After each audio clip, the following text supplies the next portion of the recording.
अमर बेटे, तुझ पर इतने अत्याचार होने के बावजूद भी तुम्हारी सहनशीलता और धीरज को देखकर मुझे आश्चर्य होता है। वाह, भगवान तेरी माया ही निराली है। पिताजी, पहले मैं दुख सुख मोह माया राग द्वेष कुछ भी नहीं समझता था, लेकिन जब से मैंने जैन ग्रंथों को पढ़ना शुरू किया तो मेरे समझ में आया कि मेरे पूर्व बुरे कर्मों का उदय हुआ होगा, जिससे मेरा बचना असंभव है। तो फिर दुखों को हंसते हंसते ही क्यों ना सहन किया जाए। तेरी बात सही है बेटे, मगर अभी तेरी उम्र ही क्या है? नहीं पिताजी, धर्म का उम्र से क्या लेना देना। दुख में सोचकर और दुखी होने से क्या फायदा। पल में कुछ भी हो सकता है, मिले हुए समय का सदुपयोग करना ही चाहिए। क्यों नहीं बेटे, जरूर करना चाहिए। अच्छा देख, मैं वहां जाकर आता हूँ, तब तक तू सेठ जी से मिलकर आ, फिर मैं तुझे यहीं आकर मिलूंगा। हाँ, जा। आओ अमर, बैठ जा। बहुत दिनों के बाद आया है। तेरी तबीयत कैसी है? ठीक हूँ सेठ जी। तेरी धार्मिक पढ़ाई कैसी चल रही है? विक्रम कह रहा था कि जैन ग्रंथों पर तेरा अभ्यास काफी अच्छा है। हाँ सेठ जी, मुझे जैन ग्रंथ बहुत अच्छे लगते हैं। जीवन जीने का प्रकार बहुत सरलता से समझ आ जाता है, और नौकार मंत्र तो मैं हर पल मन में पढ़ता ही रहता हूँ। नौकार मंत्र जैसा कोई मंत्र नहीं है अमर। इसको पढ़ने से मन से बुरे कर्म दूर हो जाते हैं, और एक चित्त होकर पढ़ने से फांसी का फंदा एक फूल की माला बन जाती है। हाँ सेठ जी, मैंने शास्त्रों से समझा है नौकार की शक्ति को। अच्छा, मैं चलता हूँ।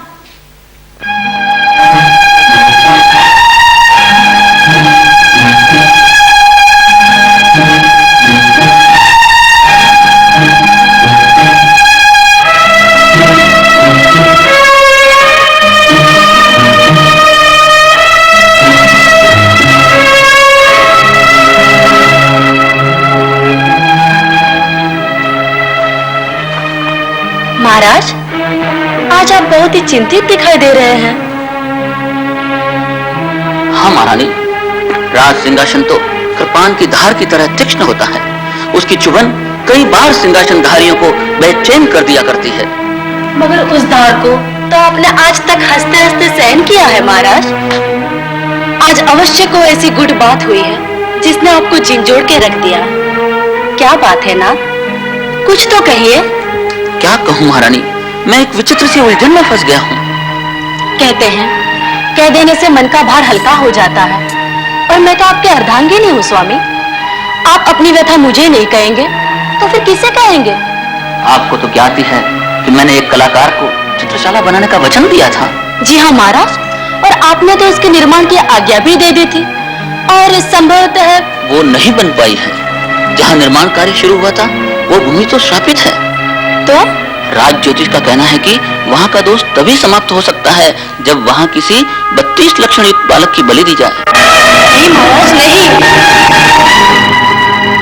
किंतु इसके अतिरिक्त कोई मार्ग भी तो नहीं है महारानी। आप जैसा दयालु राजा।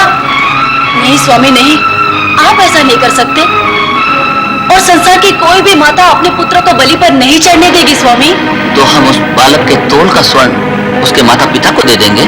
ओह, तो आप मुद्राओं से माँ की ममता का क्रय करेंगे? नहीं महाराज नहीं। संसार में हर चीज का क्रय हो सकता है महाराज, किंतु स्नेह व ममता का नहीं, कदापि नहीं। पुत्र चाहे लूला हो, लंगड़ा हो, कैसा भी हो, लेकिन माँ के लिए तो कलेजे का टुकड़ा होता है महाराज। अब देखो क्या होता है, जैसा विधि का विधान होगा वही तो होगा ना। यदि ये न हुआ तो मुझे प्रायश्चित करना होगा। राजा का वचन भंग होगा तो सारी मर्यादा भंग हो जाएगी। यही चिंता तो मुझे कचोट रही है महारानी। खैर छोड़िए महाराज, बहुत रात व्यतीत हो चुकी है। चलिए आप विश्राम कीजिए।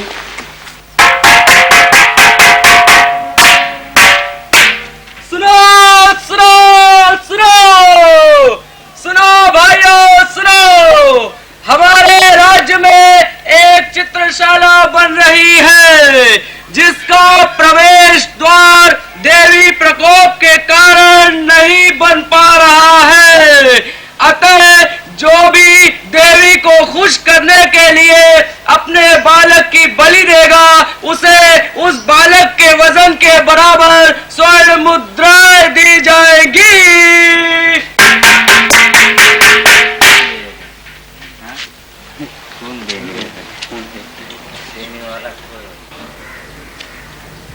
क्यों? गांव में ढिंढोरा किस बात का पिटा जा रहा है? हमारे महाराजा ने नगर में एक चित्रशाला बनवाई है, मगर देवी प्रकोप से उसका प्रवेश द्वार बार बार टूटता जा रहा है। उस देवी प्रकोप को शांत करने के लिए एक बालक की बलि देनी आवश्यक है। इसलिए जो कोई माँ बाप अपने बालक की बलि देने का इच्छुक हो, उसे महाराजा उस बालक के वजन के बराबर स्वर्ण मुद्रिकाएं देंगे। ऐसा ढिंडोरा पिटवाया जा रहा है। तो देर किस बात की है? तुम अभी जाके महाराज से मिल लो। तुम पागल हो गई हो क्या? आखिर तुम कहना क्या चाहती हो? लड़के के बराबर सोना मिलेगा, हमारे दिन बदल जाएंगे, हमारे सपने पूरे हो जाएंगे। अपने अमर को खबरदार, जो एक शब्द तूने आगे कहा तो माँ होने का हक तो तुम पहले ही खत्म कर चुकी हो। अरे औरत तो पूजनीय होती है, मगर तुम तो औरत जाति के नाम पर कलंक हो, कलंक। चुप रहो। ज्यादा ज्ञान की बातें सुनते सुनते आज तक मैं भिखारी की पत्नी के रूप में जीती रही, और अब समय आया तो तुम मेरा रूप समझा रहे हो। जाओ तुरंत महाराज से जाकर कहो कि हम अपने बालक की बलि देने को तैयार हैं। जाओ। ठीक है, तेरी ये इच्छा है तो मैं जाता हूँ।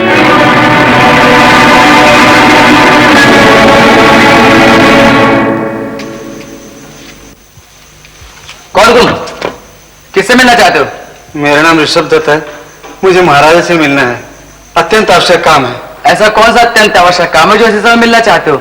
आप जाकर सिर्फ इतना कहिए कि द्वार पर ऋषभ दत्त नाम का व्यक्ति खड़ा है, वो आपको अपना पुत्र अर्पित करना चाहता है। ओह, तो यूं कहो कि अपना पुत्र बेचने आए हो? जी हाँ, आपने ठीक ही समझा। तो फिर चलो अंदर, मेरे पीछे पीछे चले आओ।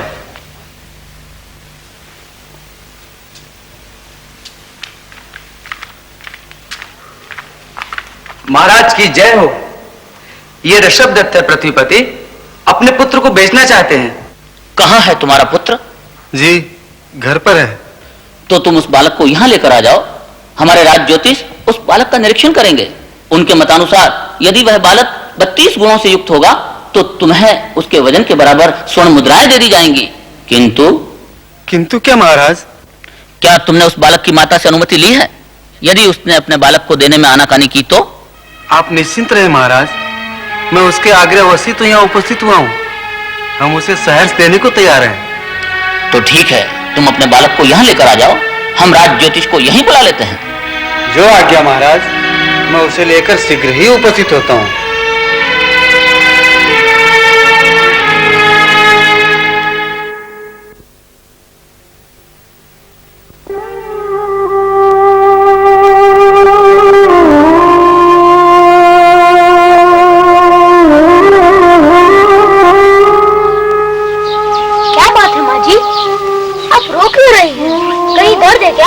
नहीं बेटा नहीं, डर तो सिर्फ तेरा है। सोच रही हूँ तेरा क्या होगा। मेरा क्या होगा माँ जी? जो कर्म में लिखा है वो तो होना ही है, उसे रोकने में कोई समर्थ नहीं। आप व्यर्थ की चिंता न करें। अच्छा माँ जी, मैं चलता हूँ। जाओ बेटा, भगवान तुम्हारी रक्षा करे। भद्रा, तूने अमर की बलि के बारे में किसी से बताया तो नहीं ना? हाँ, वो पड़ोस वाली माँ जी को बताया था। तुम्हें उन्हें नहीं बताना था, वो हमारे बारे में क्या सोचेंगी?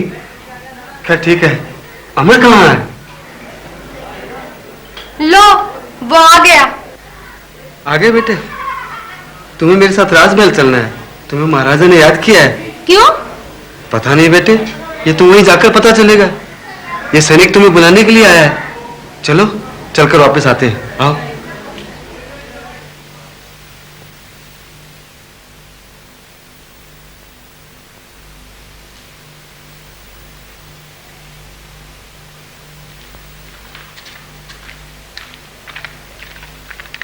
महाराज की जय हो।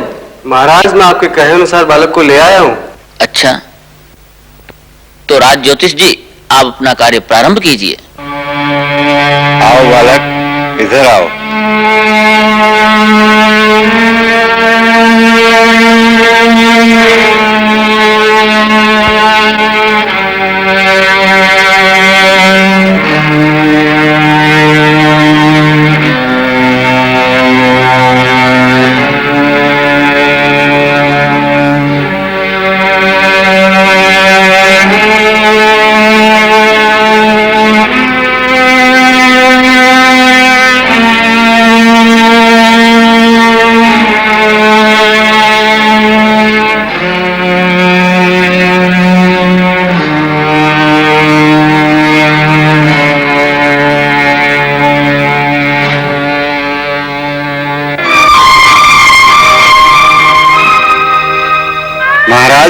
ये बालक 32 गुणों से संपन्न है।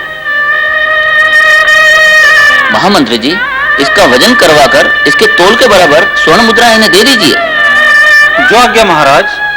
चलिए प्रस्थान कीजिए।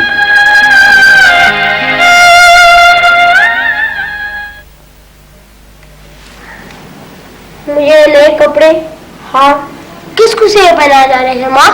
अमर बेटे, आज तो देवी के चरणों में प्रस्तुत हो रहा है। तुझे पाकर देवी अत्यंत खुश होनी चाहिए।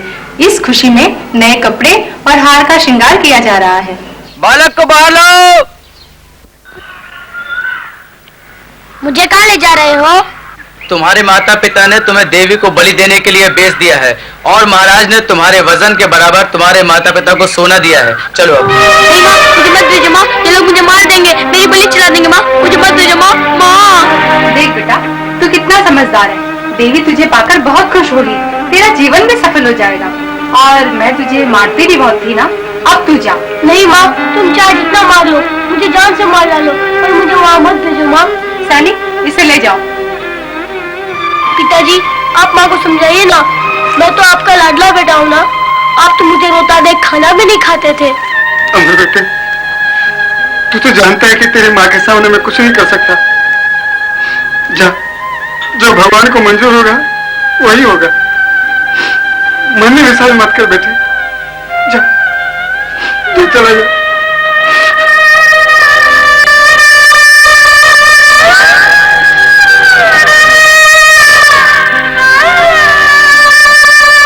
महामंत्री जी, बालक अभी तक नहीं आया। महाराज की जय हो। बालक उपस्थित है महाराज।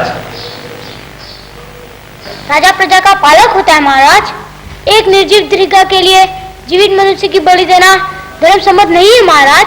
तो फिर मेरी बलि क्यों दी जा रही है? देखो बालक, तुम्हारे माता पिता ने स्वर्ण मुद्राओं की लालच में तुम्हें बेच दिया है। इसमें मेरा क्या दोष? नहीं महाराज, दोष उस पेट का है जिसकी पीड़ा इंसान सहन नहीं कर पाता। दोष उस लालच का है जो आदमी से बड़ा पाप करवा देता है। दोष उस राजा का है जो आदमी के मन में लालच पैदा कर देता है।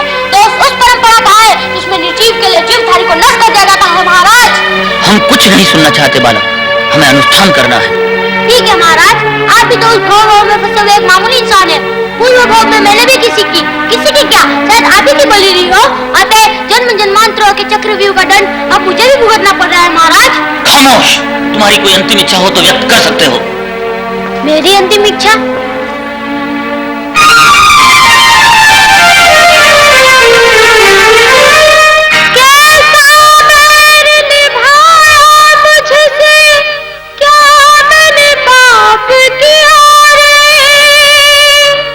जिसने जन्म दिया मुझको क्यों उसी ने बेच दिया रे, ओ माता रे काहे बेचारे।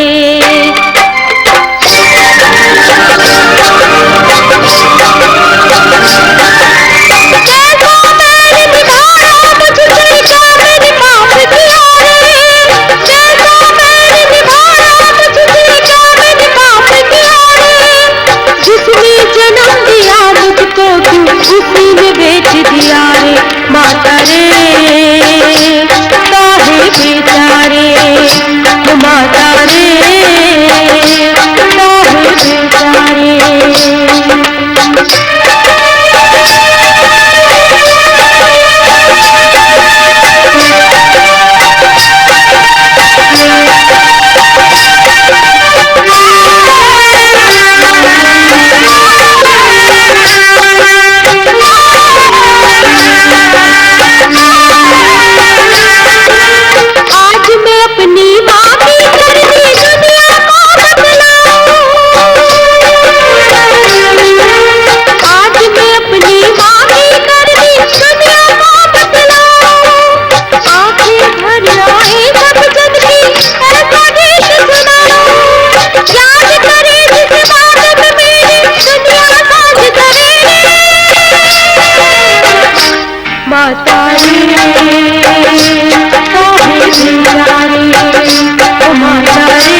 चरा व्योमचरास्त्रियचरापि बलिपूजां प्रचिछन्तु सन्तु संघस्य शान्तये। नवकार मंत्र जैसा कोई मंत्र नहीं है अमर, इसको पढ़ने से मन से बुरे कर्म दूर हो जाते हैं और एक चित्त होकर पढ़ने से फांसी का फंदा एक फूल की माला बन जाती है। नमो हरियंताणम नमो सिद्धाणम नमो आयरियाणम नमो उवजायाणम नमो लोहे सब साउणम इसो पंच नमोकारो सब पापो प्रणाशनो मंगलानंद सभ्यसी परमम वै मंगलम। नमो हरियंताणम नमो सिद्धाणम नमो आयरियाणम नमो उवजायाणम नमो लोहे सब साहुणम ऐसो पंच नमोकारो सब पापो प्रणाशनो मंगलानंद सभ्यसी परमम वै मंगलम। इस सिंहासन को हिलाने की हिम्मत किसने की है? हे देवराजेंद्र, आप अपने अंतर ज्ञान से देख लीजिए।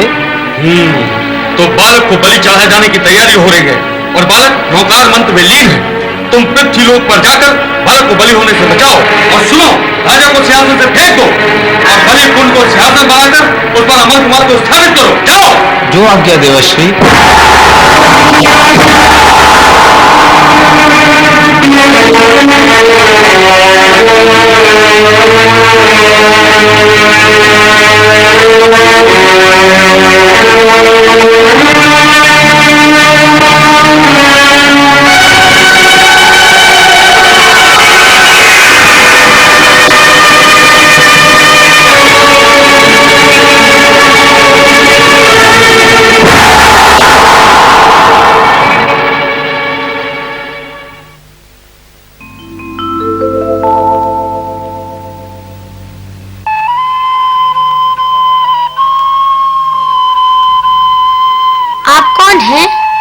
मुझे सिंहासन पर क्यों बिठाया? हमारे महाराज जी को क्या हो गया?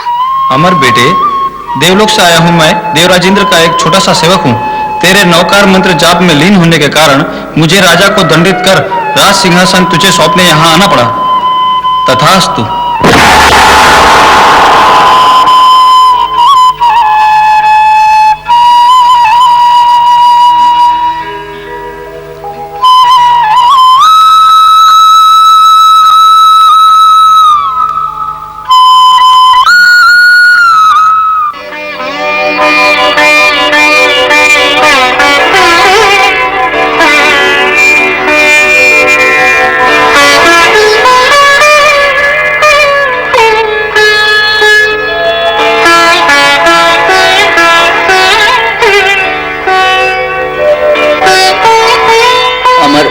मानव हृदय को द्रवित कर देने वाला अहिंसक कार्य मैंने आज स्वार्थवश कर दिया था। मुझे क्षमा कर दो अमर, मुझे क्षमा कर दो। ऐसे कठोर अपराध के लिए मुझे प्रायश्चित करना ही होगा। आप अपने जीवन में अहिंसा को अपनाकर अपना प्रायश्चित पूरा कर सकते हैं महाराज। इस राज्य सिंहासन की मैं तुम्हें जिम्मेदारी सौंपता हूँ अमर। आज से इस राज सिंहासन पर सिर्फ तुम्हारा ही अधिकार होगा। अब तुम ही इस राज्य का कार्यभार चलाओगे। नहीं महाराज, मेरे मन में राज्य पाने की कोई इच्छा नहीं। आज तक मैं मोह निद्रा अवस्था, मैंने अभी ही जागृत अवस्था प्राप्त की है। मुझे संसार के क्षणिक सुख की कोई लालसा नहीं। मुझे तो मोक्ष मार्ग की ओर गति करनी है। धन्य हो मेरी माता को जिसने मेरे लिए ऐसा अवसर सुलभ करवाया। मैं अब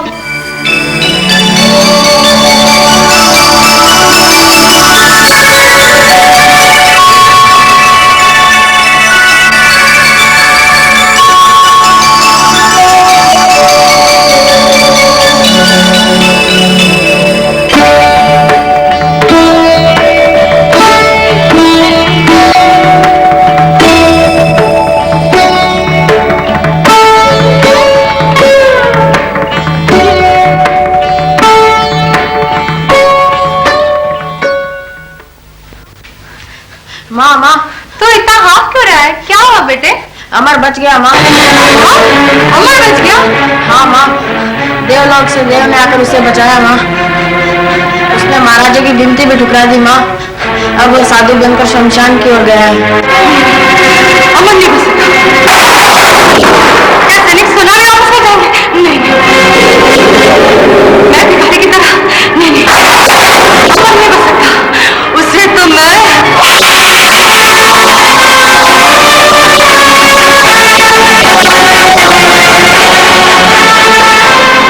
मैंने अज्ञानवश मन, वचन और काया की योग से किसी प्राणी मात्र को दुख पहुंचाया हो तो सभी मुझे क्षमा करें। मैं अब साधु की अवस्था में हूँ। मुझे किसी की सहायता की जरूरत नहीं। मेरी साधना सिर्फ मोक्ष के लिए है। सभी जीवों का कल्याण हो।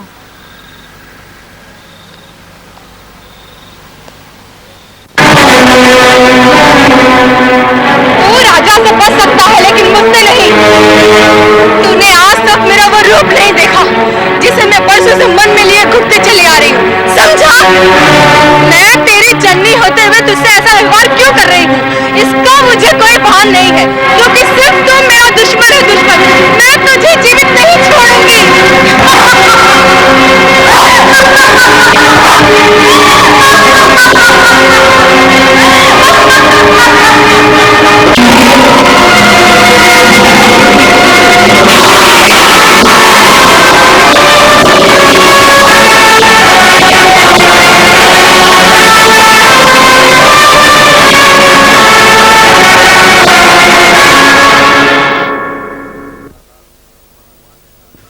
और इस प्रकार अमर कुमार ने संसार की आशालता को छोड़कर नौकार महामंत्र की शरण स्वीकार कर संसार के सभी जीवों से क्षमा याचना कर अपनी साधुअवस्था में स्थिर रहकर मोक्ष पद की प्राप्ति की।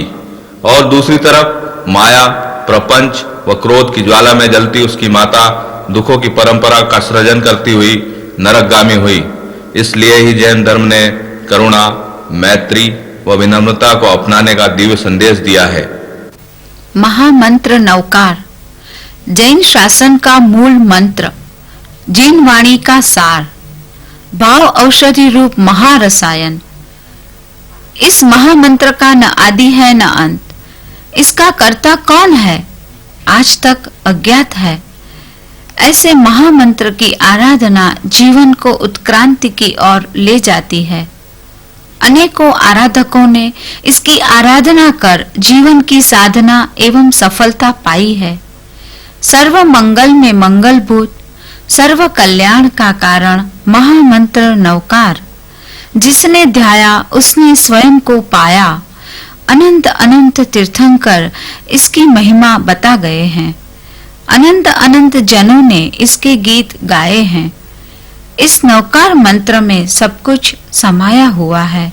द्रव्य एवं भाव से इसका ध्यान करने से जो भी चाहे पा सकते हैं। महामंत्र नौकार राग, द्वेष और मोह के बंधन में बंधे हुए जीवात्मा को इनसे मुक्त करवाकर मुक्ति पथ की ओर ले जाता है। जिसकी हृदय गुफा में गर्जन केसरी मंत्र की अष्ट कर्म दल हाथी उससे रहते दूर।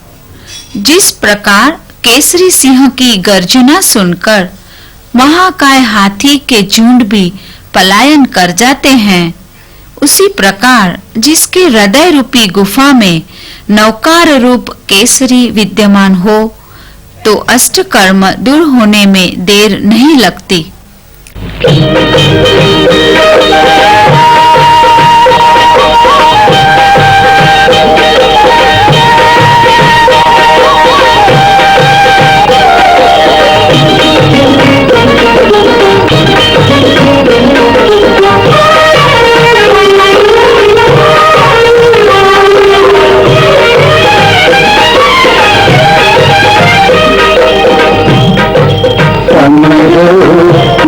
घालो नव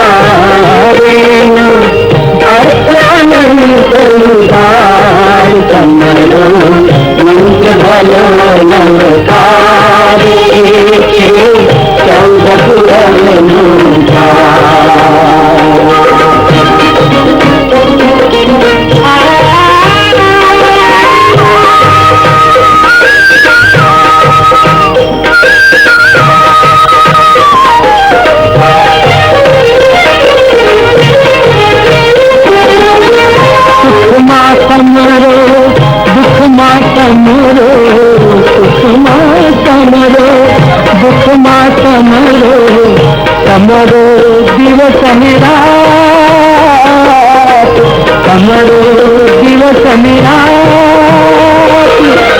जीवता तमरो मरता तमरो जीवता तमरो मरता तमरो तमरो सौ संगात तमरो मंत्र भलो नव पाए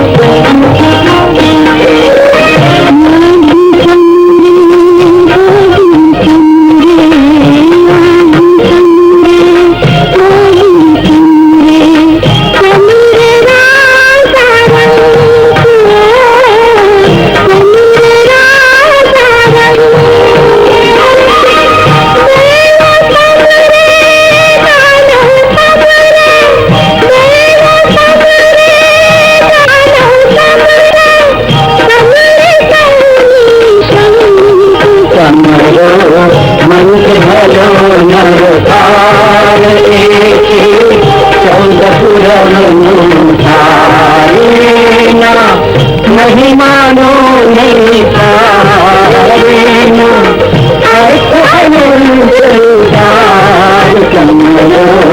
मंत्र भलो नर पारे चौद पुरव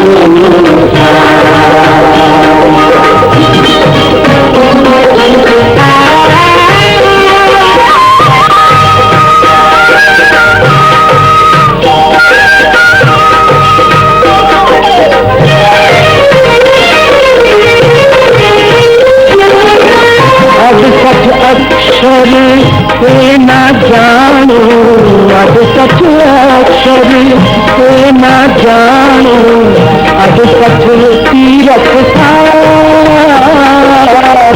अब सच तीरथ सार आज संतदा थी परमाणु आज संतदा थी परमाणु अब सिर जीता तार कमलो मंत्र भलो नल पारे चौद पुरव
नवकार महामंत्र की महिमा की कथाओं में श्रीमती की कथा सुप्रसिद्ध है।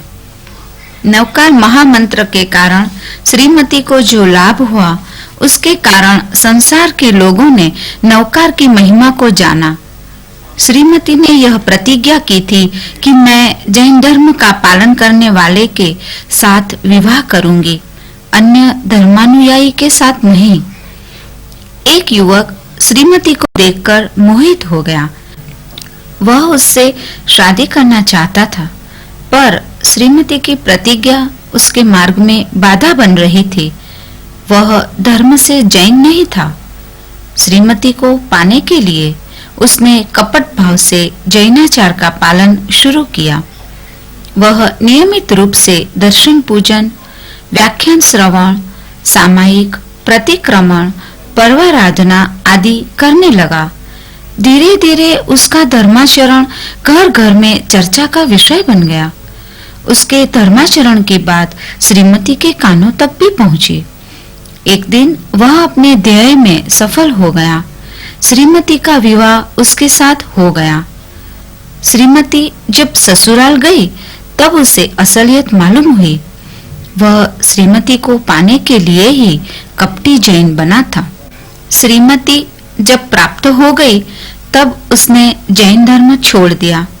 ससुराल वाले श्रीमती को भी अपने धर्म का पालन करने नहीं देते थे।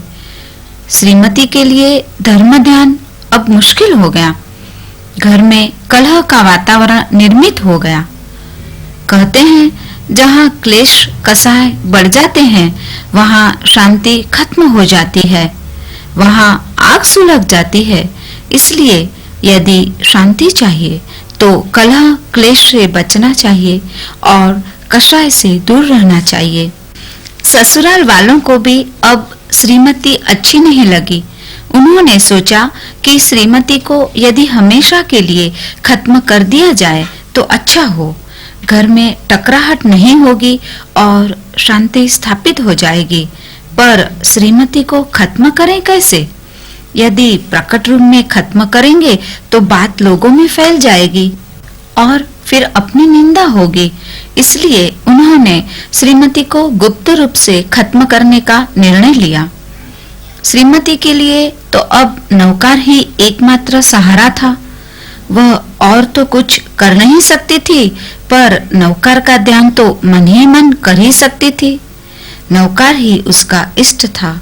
यह सच है कि जब सभी सहारे छूट जाते हैं तब नौकर ही एकमात्र सहारा रह जाता है। इसलिए यदि महामंत्र के सहारे सफलता पाना है तो हमें ही नौकर के पास जाना होगा। नौकर स्वयं चलकर हमारे पास नहीं आएगा। नौकर को हमारी आवश्यकता नहीं, हमें उसकी आवश्यकता होनी चाहिए। हमें उससे निकट का संबंध जोड़ना चाहिए। हमें यह दृढ़ विश्वास रखना चाहिए कि नौकर ही हमारा सार सर्वस्व है।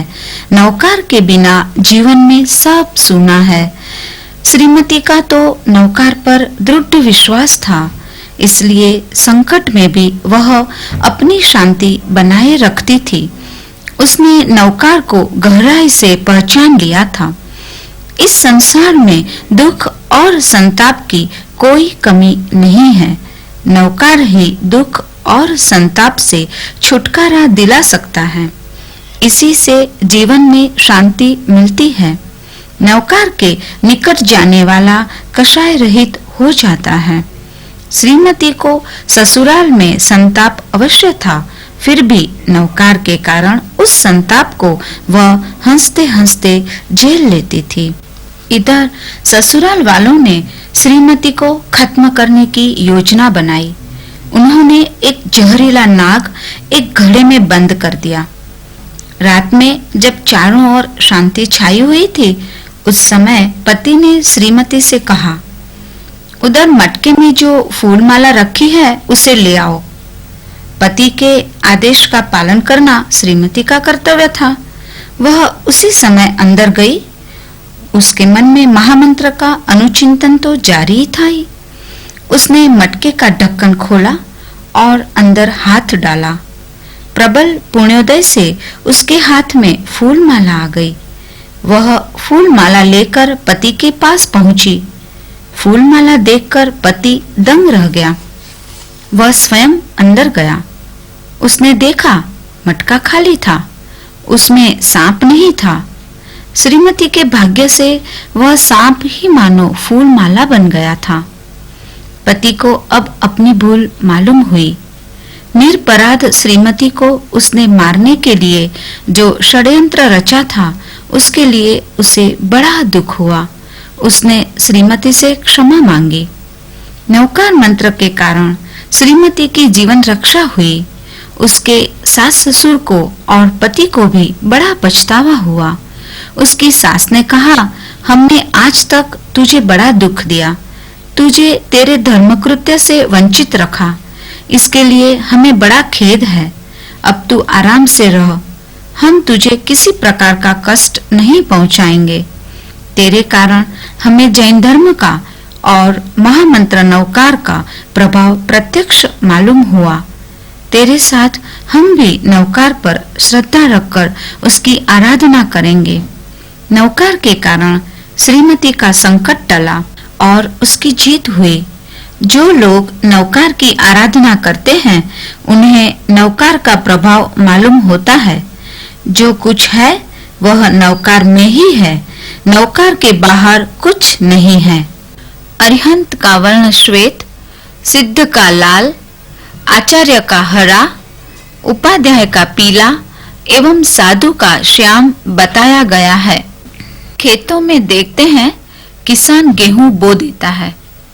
खेत में वही गेहूं उगने के पूर्व मिट्टी के रंग का हो जाता है। जो गेहूं मिट्टी के रंग का नहीं हो पाता, वह कभी ऊंचा नहीं आता। पहले गेहूं मिट्टी में रहकर मिट्टी के रूप में श्याम हो जाता है, फिर बाद में जब वह उगता है तो हरा हो जाता है। इसी प्रकार साधु का जीवन साधना का जीवन है। उसका पूर्व रूप श्याम है, पर जब साधना करते करते वह हरा हो जाता है, कालीमा चली जाती है और हरापन आ जाता है। खेत में खड़े हरे गेहूं भी समय बीतने पर पीले हो जाते हैं। उपाध्याय जी साधना करते करते जब आचार्य बन जाते हैं, तब उनका वर्ण भी पीला हो जाता है। पीला वर्ण अधिक योग्यता का प्रतीक है। फिर जब गेहूं सूखने लगते हैं, तब पुनः उनका वर्ण परिवर्तित होने लगता है। सूखने पर उनका वर्ण सफेद हो जाता है। दूर से देखें तो पूरे के पूरे खेत सफेद नजर आते हैं। इसी प्रकार जब आत्मा अरहत स्वरूप बन जाती है, तो उसका वर्ण भी श्वेत बन जाता है। गेहूं के दाने जब अलग निकाले जाते हैं, तो वे लाल नजर आते हैं। इसी प्रकार अरिहंत में स्वयं के स्वभाव में जब आत्मा स्थित हो जाती है, तब वह सिद्ध स्वरूप हो जाती है। इसीलिए सिद्ध का वर्ण लाल कहा गया है। सर्वमंगल मांगल्यम सर्वकल्याण कारणम प्रधानम सर्वधर्माणाम जैनम जेति शासनम।